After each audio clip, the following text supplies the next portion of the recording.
하려는 게 똘똘한 경우가 많다는 거죠. 자기 입장에선 주택이 한 채인데 좋은 거인 경우가 꽤 있는 거예요. 그러니까 싸게 안 나오는 거죠. 지금은 내가 살 수 있는 게 있는데 지금 내년이 됐을 때 그게 인플레이션 반영하면서 올라갈 수 있는 상황이라면 지금은 우선은 좀 상승의 방향성에 좀 베팅을 더 무게를 둬야 되니까 상승의 방향성 베팅 수준이 아니고요. 거의 뭐 올해 수준, 확정 수준인가요? 올해 수준을 뛰어넘을 확률이 크다.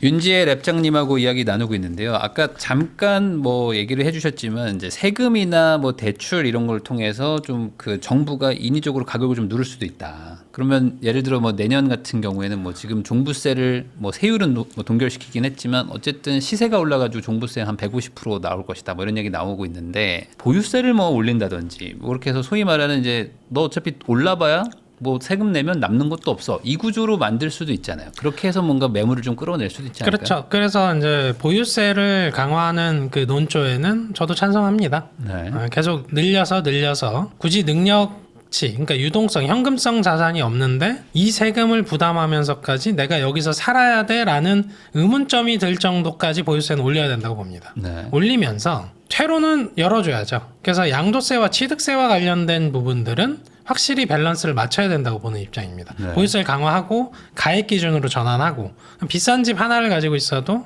부담이 크게 만들고 나가고 싶으면 나갈 수 있게 네. 거래 회전율은 높여주는 거죠.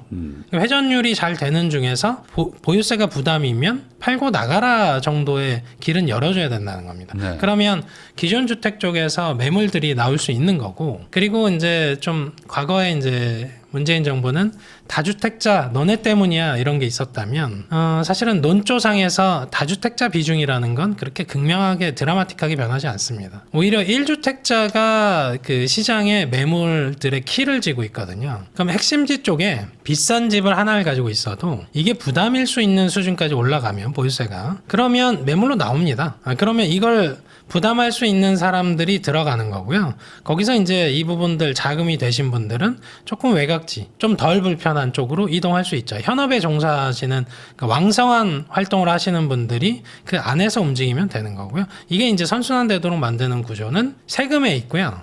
거기에 이제 대출이 있습니다. 대출의 특징은 뭐냐면 두 가지죠. 대출 한도와 금리죠. 그럼 이걸 가지고 우대를 해주는 겁니다. 어디에서? 외곽지 같은 데서 내 집 마련할 때.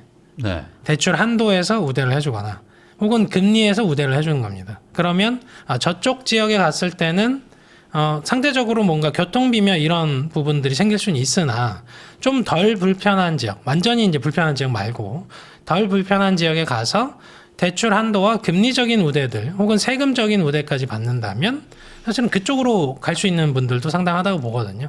그런 과정들에서 수요 분산 정책이 필요하다 이겁니다. 예. 저도 여기에 좀 공감하는 게 최근에 한 분 저 만났는데 그분 이제 오산에 사시는데 예. 이번에 이제 잠실에 집이 한 채 있는 1주택자시거든요. 근데 거기 한 번도 살질 않으셨어요. 그러니까 지금 이제 팔면은 세금이 너무 많은 거예요. 세금을 뭐 10몇 억을 내야 되는 거예요. 그러니까 이건 도저히 못 내겠다. 근데 그 동네에 살 마음은 없다. 자기는 여기가 너무 좋다. 근데 양도세는 지금 일반 과세 중이니까 네. 그래도 퇴로가 아예 막혀 있는 건 아니죠. 그래도 1주택자여도 이제 가격이 막 40억, 50억 하니까 이런 겁니다. 차익이 크면 클수록 네. 내는 돈이 큰 겁니다. 근데 그거를 팔기에는 너무 그게 이제 심리적으로 안 되니까 네. 그냥 전세 돌리고 어떻게 네. 해보겠다 이렇게 가시더라고요. 근데 그러니까 이제 안 필요한데 들고 가시는 분들도 규제 있어요. 지역이라서 결국은 네. 토지거래가 구역이니까 네. 예, 결국은 전세 만기가 끝나면 본인이 들어가야 되는 상황이 되는 거죠. 그러니까요. 아니면 직접 거주할 사람한테 매각해야 되는데 이제 네. 그 수요자를 찾아야 되는 거죠. 그래서 이게 원래 옛날에는 이제 장기 보유만 하면 좀 공제를 많이 해줬잖아요. 근데 이제 네. 그것도 많이 줄었고 이제 뭐 실제 거주까지 해야 되고. 근데 이제 이런 1주택자들한테도 공제가 너무 많다 해서 이제 1주택 그 장특공도 좀 낮추려는 그 약간 군불대기가 있거든요. 저는 그렇게 봅니다. 이제 반발은 굉장히 심하겠으나 네. 시장이 하락할 때를 기억하시면 키가 1주택자한테 있다는 걸 알 수 있습니다. 네. 그래서 우리가 근 한 40년, 50년 돌아보시면 금융실명제 할 때 하락하고요. 예. 그리고 97년 외환위기 때 하락하고 그러니까 2008년 글로벌 금융위기 때 하락하고 금리 인상기 때 최근 한 2-3년 전에 하락하고 이렇잖아요. 네. 그 왜 하락하지? 딱 보면 1주택자가 팔아서입니다. 네. 1주택자가 망하거나 네. 1주택자가 이자 부담이 너무 세거나 뭐 이런 거죠. 마찬가지로 보유세 강화 이런 걸 통해서 세금 부담이 너무 크다면 1주택자도 그 지역에서 난 못 살겠다 할 수 있습니다. 그러면 매물이 나올 수 있죠. 네. 근데 그걸 그때 이제 보유 부담에 의해서 쏟아지는 매물을 누군가 안 받아주면 이제 가격 조정이 시작되는 겁니다. 네. 그러면 우리가 2008년 가장 근시일 내 금융위기 때를 보면 미분양이 급속도로 증가하죠. 아무도 안 사는 겁니다. 미분양을. 그러면서 매물은 쏟아집니다. 1주택자까지 사업이 망했으니까. 근데 그걸 받아주는 수요는 난 보금자리 주택 기다릴래 이렇게 되는 겁니다. 구도가 딱 나오죠. 네. 파는 놈, 재고주택, 그리고 사는 놈까지 준 겁니다. 그러니까 하락합니다. 네. 장기 침체기였죠. 2013년까지 미분양 뭐 17만 채의 보금자리 주택, 반값 주택 공급에 매수자는 하우스 푸어 문제에 뭐 이런 문제가 불거졌었잖아요. 사회 문제들로. 그와 마찬가지로 그러면 최근 1-2년 사이에 그 금리 인상기에 이자 부담에 의해서 매물이 나오면서 조정받았잖아요. 똑같이 세금에 대한 부분들이 이자 부담만큼 크게 느껴진다면 네. 그러면 매물을 내놓겠죠. 그러면서 대출은 안 나오잖아요. 네. 그러니까 그럴 때 효과가 좀 있는 거죠. 정책이라는 것들은. 그러면은 이번에 그 정부 측에서도 얘기가 계속 나오는 것들이 좀 거래세는 조금 낮춰주고 이제 보유세를 높이는 방향으로 갈 수 있다. 뭐 이런 얘기들은 나오고 있거든요. 이 맞아. 방향으로 갈 거로 보세요. 밸런스를 맞추려는 의지가 있다면 그렇게 가는 게 맞는데 네. 이제 정치가 개입하면 이제 안 됩니다. 무슨 얘기냐면 부자 감세. 네. 아니 비싼 집 그리고 주택이 여러 채네. 퇴로를 왜 열어줘야 돼? 부자 감세 프레임에 갇히면 퇴로는 안 열고 네. 그냥 보유세만 올리는 거죠. 그러다 보면 이제 그 가족한테 좀 돌리는 그런 케이스들이 좀 나올 수 있고요. 네. 그 중과세를 피할 수 있는 틈새가 있거든요. 찾아보면 뭐 장기 보유를 한다든지 혹은 아예 그냥 그 가액 기준에 해당되는 부분들의 그 경계점에서 애매하게 껴서 만들든지 공동 소유로 한다든지 뭐 이런 틈새 시장 뭐 그렇게 해서 틈새 시장을 만들 수 있고 그리고 세금도 이게 분할 납부 형태들로 좀 우회할 수 있고 뭐 그런 식으로 우회하는 것 같습니다. 그렇게 하는 우회로를 또 100% 차단은 못해요. 왜냐하면 분명히 각자의 사정 중에 특히 1주택자는 진성 실수요자인 경우가 있거든요. 네. 장기간 30년 동안 그 집에 거주한 사람일 수 있잖아요. 진성이잖아요. 근데 그런 경우에 세금 중과세 두드려 맞으면 이건 이제 정치적인 해석에서는 표 문제가 있는 거죠. 네. 사실 이제 진짜 이게 뭐 할 수만 있다면 취득세랑 양도세는 뭐 거의 없는 수준으로 낮추고 그 다음에 이제 보유세를 좀 많이 높여가지고 소위 말하는 이제 팔 사람들은 팔고 그 다음에 살 사람들은 사고 이렇게 자유롭게 거래가 되게 해주는 게 사실 가격 안정에는 도움이 되는 거잖아요. 맞아요. 그래서 이런 질문하세요. 거래세 낮춰줘서 그래 양도세 완화하는 건 이해가 됐어. 근데 취득세는 무슨 상관이야? 이렇게 질문하시더라고요. 왜 이게 상관이 있냐면 다주택자 혹은 1주택자 중에 이걸 파는 경우 있잖아요. 네. 근데 나중에 이 사람이 난 다시 살 거야 이런 사람 있잖아요. 네. 그때 취득세를 신경 씁니다. 팔 때. 네. 팔면서 취득세가 중과돼 있으면 안 파는 거예요.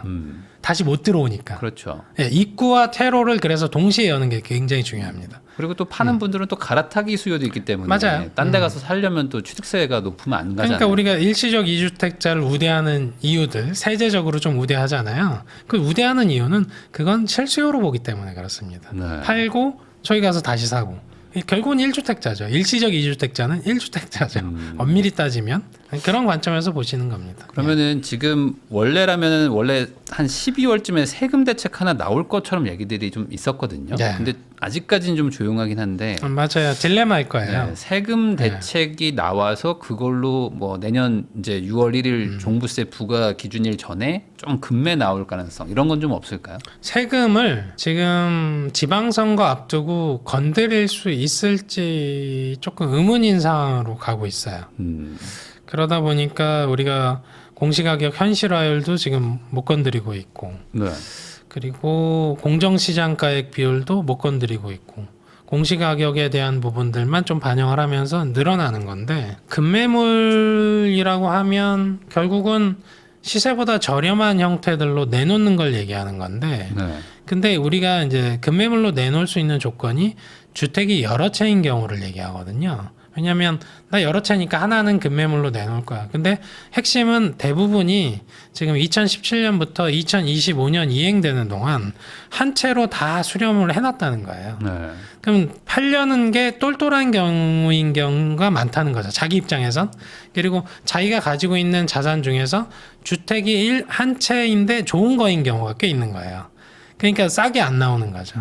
근데 이제 또 이런 불만이죠. 빌라 이런 애매한, 좀 내가 봐도 나 이제 갈아타고 싶어 하는 사람들도 원하는 지역 갈아타기엔 갭 차이가 너무 큰 건데, 세금 이슈에 의해서 물건들을 내놓게 하려면 말씀하신 것처럼 보유세 강화에 대한 것들을 청사진을 그려줘야 될 것 같아요. 지금 바로는 엄청 올리진 못할 테니까 점진적으로 이렇게 올릴 거니까, 시간은 이렇게 뭐 거래세는 낮춰서 시간을 줄 테니까 이제 고민 좀 해봐야 될 겁니다. 이 정도가 멘트로서 나오겠죠. 그러면 실제 매물이 나오는 데까지는 좀 시간은 걸릴 수 있습니다. 우리가 어떤 정책을 딱 하면 요술램프처럼 딱 하고 효과가 나온다라고 생각하면 그건 오산이고요. 시간이 좀 필요합니다. 그러면 결국에 지금 같은 상황과 어떤 돌아가는 뭐 판세를 봤을 때 좀 기다려 가지고 사는 게 한번 타이밍이 나올지, 아니면 그냥 빨리 사야 될지 어떻게 보십니까? 핵심은 이거죠. 내가 무주택자냐 1주택자냐. 네. 1주택자는 덜어 기다려도 됩니다. 네. 왜냐하면 자기가 가지고 있는 그 1주택을 갈아탄다라는 목적이 대부분 내게 조금 별로고 저게 좋은 건데 저쪽으로 가는데 타이밍을 놓친 케이스예요. 네. 근데 대부분 보면 지금 저희도 이제 상담을 받습니다만, 본인이 가지고 있는 건 고점 대비 20% 빠져 있고요. 네.